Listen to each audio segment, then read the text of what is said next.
TOD, tour of duty.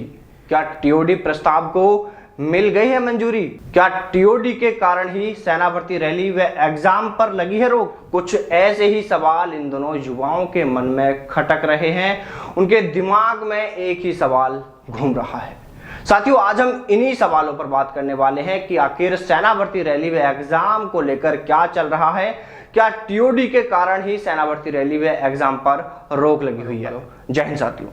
देश भर में सेना भर्ती की तैयारी करने वाले हर युवा का आज एक ही सवाल है, आखिरकार सेना भर्ती रैली कब से शुरू होंगी?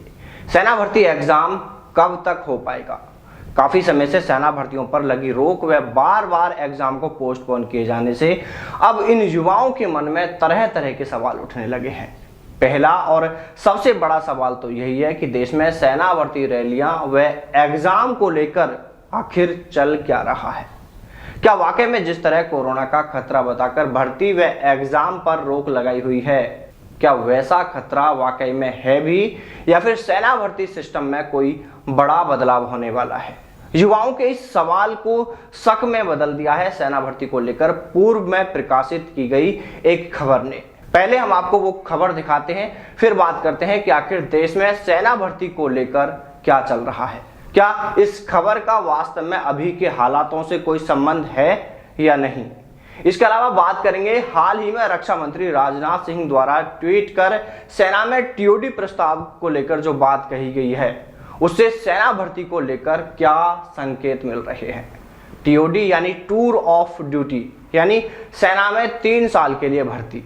तो साथियों, इन तमाम सवाल और शंकाओं पर बात करेंगे, लेकिन उससे पहले आपको हम वह खबर दिखाते हैं। देखिए, 6 अप्रैल 2021 को देश भर के सभी मीडिया प्लेटफॉर्म्स पर यह खबर ट्रेंडिंग में रही थी, जिसमें सीडीएस जनरल विपिन रावत ने बयान दिया था कि भारतीय सेना में 1 लाख सैनिकों की कटौती की जाएगी। उन्होंने रक्षा मामलों की संसदीय समिति में अपनी रिपोर्ट सदन में प्रस्तुत की थी। इस रिपोर्ट में chief of defence staff general Vipin Rawat ने अपनी राय रखते हुए बताया था कि अब सेना तकनीक पर ज्यादा ध्यान देना चाहती है और नए तरीके से युद्ध के लिए खुद को तैयार रखना चाहती है। उन्होंने यह भी कहा था कि भारतीय सेना खुद को ज्यादा आधुनिक और ज्यादा कारगर बनाने की तैयारी में है। भारतीय सेना में अगले कुछ सालों में 1 लाख सैनिकों की कटौती की जाएगी और उससे होने वाली बचत का इस्तेमाल सेना को नई तकनीक देने के लिए किया जाएगा। अभी भारतीय सेना में लगभग 14 लाख सैनिक हैं और यह संख्या बल केवल चीन से पीछे है। तो साथियों, यह खबर 6 महीने पुरानी है, लेकिन अब काफी समय से सेना भर्ती शुरू नहीं होने व एग्जाम को बार बार पोस्टपोन किए जाने और अभी तक सेना भर्तियों को लेकर आधिकारिक तौर पर कोई जानकारी इन युवाओं को नहीं दिए जाने से युवा इन हालातों को अब इस खबर से जोड़ते हुए देखने लगे हैं। कुछ एक युवाओं ने हमें फोन करके इस बारे में कई चीजें बताई हैं। उनका कहना है कि सेना भर्ती में देरी कहीं इस कारण से तो नहीं की जा रही कि सेना में 1 लाख सैनिकों की कटौती की जाएगी। इसको लेकर कोई तैयारी तो नहीं चल रही, कोई सिस्टम तो तैयार नहीं हो रहा, क्योंकि जिस तरह कोरोना का खतरा बताया जा रहा है वैसा खतरा देश में अभी देखने को नहीं है। तो फिर सेना भर्तियों व एग्जाम पर रोक क्यों लगा रखी है?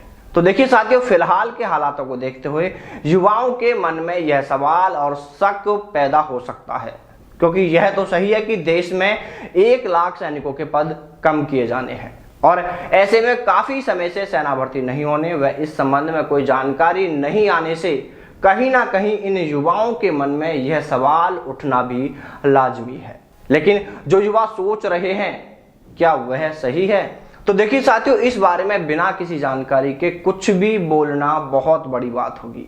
इसलिए जब तक इस बारे में आधिकारिक तौर पर या हमें सूत्रों से इस बारे में कोई जानकारी नहीं मिलती है, तब तक इस बारे में आधिकारिक तौर पर कुछ भी कह पाना संभव नहीं है। देखिए, एआरओ, बीआरओ, आईआरओ, जेडआरओ, इन तमाम सेना भर्ती कार्यालयों द्वारा कराई जाने वाली सेना भर्तियों में कोई बदलाव होगा या नहीं, इस संबंध में भी कुछ कह पाना जल्दबाजी होगा। लेकिन इतना जरूर है कि रक्षा मंत्री राजनाथ सिंह द्वारा टीओडी यानी टूर ऑफ ड्यूटी को लेकर किए गए ट्वीट के बाद से कुछ संकेत जरूर मिल रहे हैं। आपको बता दें कि रक्षा मंत्री राजनाथ सिंह ने 5 दिन पहले ट्वीट कर कहा कि हमारा मंत्रालय टूर ऑफ ड्यूटी नामक पहल पर गंभीरता से विचार कर रहा है, जो मेरी समझ से आगे जाकर एक गेम चेंजिंग रिफॉर्म के रूप में तब्दील होगा। इसमें हमारी सेना की एवरेज एज को कम करने में भी मदद मिलेगी। उन्हें और अधिक एजोल बनाया जाएगा, यानी उन्हें अधिक तेज व फुर्तीला बनाया जा सकेगा। इस ट्वीट के बाद भी कहीं ना कहीं युवाओं के मन में सेना भर्ती रैली को लेकर कुछ ना कुछ सवाल जरूर उठ रहे होंगे, लेकिन अभी यह सवाल सिर्फ सवाल बनकर ही रहेंगे।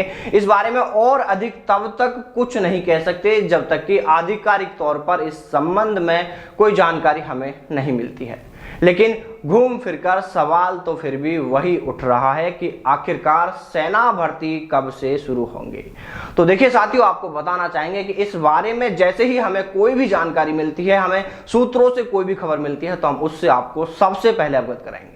और साथ ही हम सरकार व रक्षा मंत्रालय से भी कहना चाहेंगे कि युवाओं की समस्याओं को समझते हुए, उनके सपनों को देखते हुए, उनकी सालों की मेहनत को देखते हुए जल्द से जल्द सेना भर्ती रैली व एग्जाम कराए जाए। तो चलिए साथी, फिर मुलाकात करते हैं आपसे सेना भर्ती से जुड़ी किसी नई अपडेट के साथ। तब तक सावधान रहें, दलालों से दूर रहें, अपना और अपनों का ख्याल रखें। जय हिंद, जय भारत, वंदे मातरम।